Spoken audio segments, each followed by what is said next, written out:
দেখো ফ্রেন্ডস, আমি শীতকালে যে বেগুন গাছ লাগিয়ে নিয়ে এসেছিলাম না, কিনে নিয়ে এসেছিলাম না, সেই বেগুন গাছটা কিনে যখন এনেছিলাম লাগিয়েছিলাম তখন কিছু ফল হয়নি।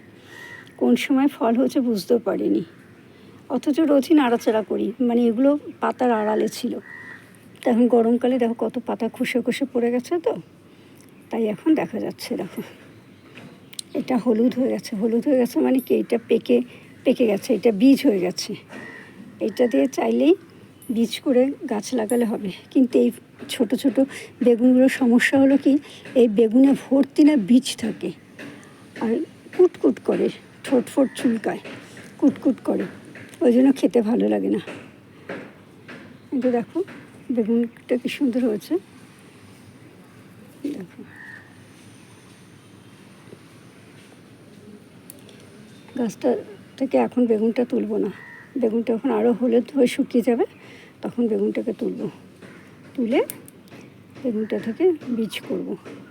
আর এই গাছটাও তখন অন্য একটা ব্যাগে, বড় একটা গ্রো ব্যাগে লাগিয়ে দেবো, তাহলে সুন্দর হবে, তাই না?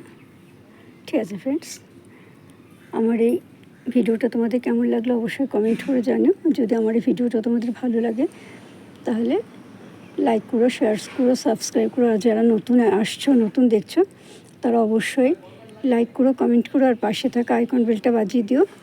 দেখা হবে আগামীকাল নতুন একটা ভিডিওর সাথে। বাই, টাটা। ততক্ষণের জন্য তোমরা ভালো থেকো, আমিও ভালো আছি।